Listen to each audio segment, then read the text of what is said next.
Mara Whitmore had perfected the art of being invisible. On blind dates, she wore the same faded coat, scuffed boots, and a plain ring she'd bought from a thrift shop for $2. She never mentioned Whitmore Technologies, never hinted at the penthouse overlooking the river or the boardroom that went silent when she walked in.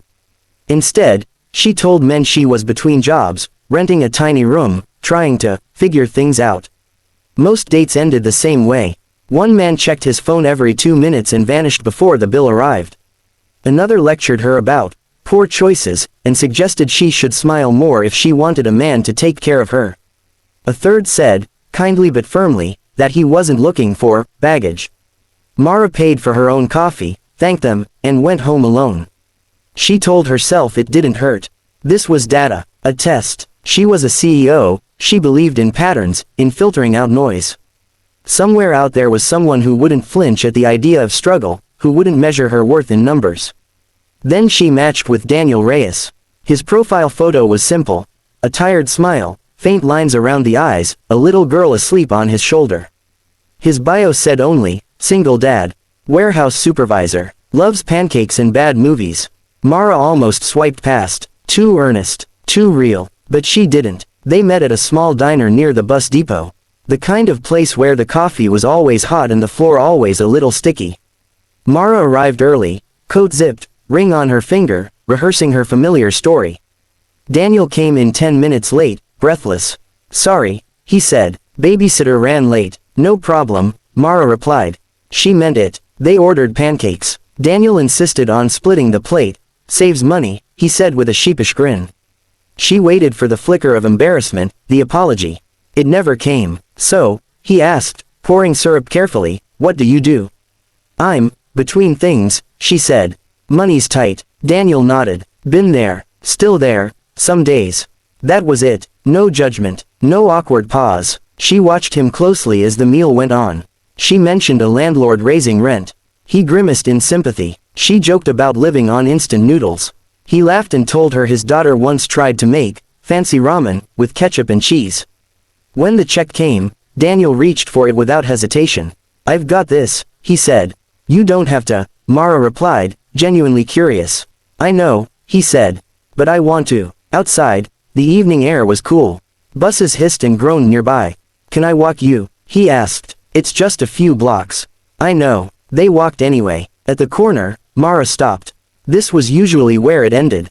Polite goodbyes. Vague promises. I should tell you something, she said. Daniel waited. I don't really have much, she continued. No safety net. No family to fall back on. He studied her face, then said quietly, neither do I. She nodded. Good night, Daniel. Good night, Mara. He didn't try to kiss her. He didn't ask when he'd see her again. He just waited until she crossed the street safely, then turned back toward the bus stop. That night, Mara sat in her penthouse, city lights glittering beneath her windows, and felt something unfamiliar tighten in her chest. Not excitement, respect. They kept seeing each other. Cheap walks in the park. Movie nights at her place, which she claimed she shared with roommates. Daniel brought popcorn from home. Mara cooked pasta, deliberately over-salting it, pretending she didn't know better. She tested him, gently at first. I might have to skip dinner this week, she said one night. Money. Daniel opened his fridge and packed leftovers into containers. Take these, he said. I'll make more. Tomorrow. Another time, she lost her job application and spiraled into fake panic. Daniel listened, didn't interrupt, didn't try to fix it with empty promises. You're smart, he said. You'll land somewhere, and if not, we adjust. We. The word lingered. Weeks passed, months. Mara found herself dreading the lie, not because she feared being found out, but because every day with Daniel made the truth feel heavier. He talked about his daughter, Sophia, with reverence. About how he skipped meals so she could join a school trip. About turning down overtime so he could be home when she woke from nightmares. One rainy evening, Daniel arrived soaked, holding a small paper bag. For you, he said. Inside was a second-hand book, its spine cracked. You mentioned you liked this author, he explained. Found it for cheap. Mara stared at it, throat tight. No one had ever bought her something because she mentioned it. That night, she broke. Daniel, she said softly, there's something I need to tell you. He looked up, concerned. You okay? I haven't been honest. She told him everything. About Whitmore Technologies. About the money, the power, the test she'd been running on men like a quiet experiment. She expected anger, or humiliation, or that wounded look men got when their pride cracked. Daniel sat in silence for a long time. Finally, he exhaled. So, you're rich, yes, and all that stuff you said about struggling. I've struggled, she said. Just, not with money. He nodded slowly. Why me? He asked. Because you never tried to impress me, she said. You never asked what I could give you. Only what I needed. Daniel stood, pacing once, then stopped. I won't lie, he said. That hurts. Being tested. I know, Mara whispered. I'm sorry. He looked at the book on the table. At her anxious hands. But, he continued, I also know why you did it. She looked up. People see money before they see the person, he said. I see it every day. Just, different currency. He met her eyes. You should have trusted me sooner. I was afraid, she admitted.